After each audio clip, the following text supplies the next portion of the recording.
Athletes aren't usually very forthcoming about revealing who their romantic interests are, but one tennis player isn't afraid to tell the world who she loves. Daria Kasatkina was showered with love by the tennis world earlier this week after she came out as gay in a video that was posted online. She has since posted with the woman she loves, and we couldn't be happier for her. Let's find out more in today's video. First up, Daria Kasatkina posts her coming out video online. World number 12 Russian tennis player Daria Kasatkina recently revealed to Russian blogger Vitya Kravchenko that she's a lesbian and in love with a woman. She also said that she's been living in the closet for a while now and that it's no longer possible for her. She has since posted photos on Instagram with her girlfriend, Natalia Zabiako, who is also an athlete. Zabiako is a Russian-Estonian figure skater, but she now represents Canada in her sport. Kasatkina revealed that she discovered her sexuality a while ago and she's been dating her partner for some time now, but she kept it a secret because she was afraid to come out of the closet. Pretty understandable since she's from Russia, where it isn't exactly safe to be a member of the LGBTQ community, much less be in a queer relationship. Although her partner, Zabiako, represents Canada in figure skating, she's also originally half Russian, which means that the couple felt the pressure to keep their relationship private this whole time. Until now. Next, Kasatkina's opinions on Russia. Her sexuality wasn't the only topic of discussion in the video. Kasatkina also discussed the war in Russia and how terribly it's been affecting her. She called for an end to the fighting, saying that the conflict was a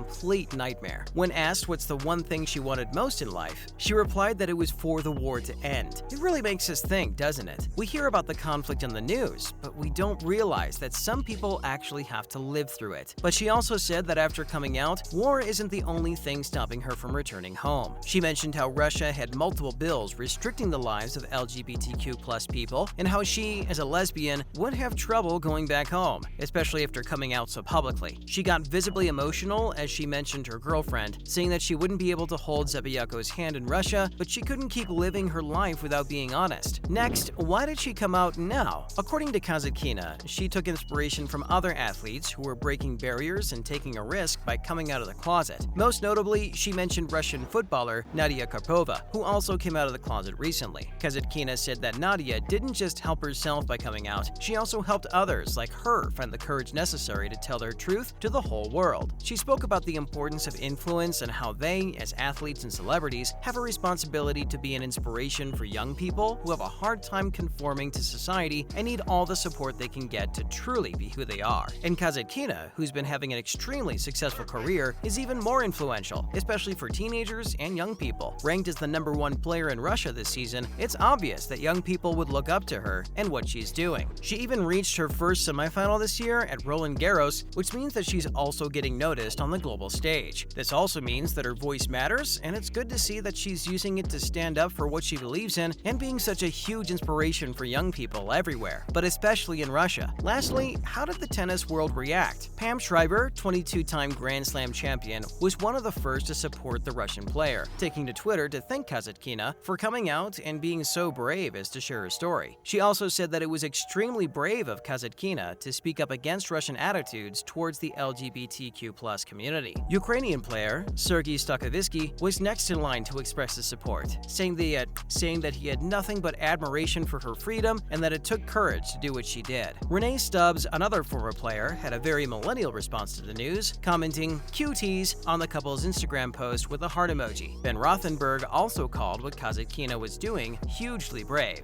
With so much love and support being showered upon the happy couple from professional players and fans alike, we think they made the right choice by sharing their love with the world. Now, in other related news. First up, Russian parliament working to pass anti-LGBTQ law. Kasatkina's announcement must have been extremely hard for her, especially since the Russian parliament has been doing everything in its power to further tighten restrictions on LGBTQ people. Russia already has laws in place that prevents people from the community from coming together or even speaking about their sexuality. They label it gay propaganda. Recently, the parliament has actually been working to further tighten restrictions on the discussion of the rights of LGBTQ people. In 2013, the parliament passed a ban on the promotion of non-traditional sexual relations to minors, widely referred to as gay propaganda bill. This new bill would be an extension of the same ban and would further make things much harder for people who belong to the community in Russia. This bill isn't just some ban on LGBTQ content and films, it's actually much deeper than that. For example, public discussion on LGBTQ relationships in a positive or even neutral light would now be banned as per the bill, which basically means that you can't can't even talk about it at the risk of being arrested and charged by the government. Predictably, this bill comes from a very conservative section of the parliament, or Duma as it's called, but just like the 2013 bill, it does have widespread support. After all, the gay propaganda bill of 2013 did end up getting passed, so it wouldn't be a surprise to anyone if this ended up passing as well. Now, what's President Putin's take on all this? The Speaker of Parliament, Vyacheslav Volodin, who is known to be a supporter of Putin, is the one who proposed these measures in the first place. On July 8th, he spoke in support of broadening the ban on discussion and information related to the LGBTQ community. Next up, why did Djokovic drop 4 places in the ATP ranking despite his Wimbledon win? We'd expect Djokovic to come up the ATP rankings after winning Wimbledon, right? Shockingly, that didn't happen because the Serbian moved from 3rd place to 7th place despite winning his Wimbledon title. Now, why is that? Once more in today's video, it's related to Russia. Recently, the ATP decided they wouldn't be including Wimbledon points while calculating the rankings. This move comes after the Wimbledon tournament controversially decided to ban Russian and Belarusian players from competing in the tournament after the war between Russia and Ukraine broke out. This means that Russia's Daniil Medvedev is still number 1, followed by Alexander Zverev and Rafa Nadal, who won the French Open just last month. Djokovic, however, has been bumped down to the number 7 spot. He isn't the only player who's faced major disappointment in the ATP rankings this season, though. Roger Federer is also absent from this year's ATP rankings after he was unable to compete in any of the major tournaments due to injury. No worries though, Djokovic has now won 21 Grand Slam titles, second only to Rafa Nadal's 22. He's beat Federer's score of 20, so we're excited to see where he goes next. Lastly, Djokovic still refuses to get vaccinated? Djokovic doesn't seem to be having a very good year despite winning Wimbledon, after he was denied entry at the Australian airport before the Australian Open due to his vaccination status.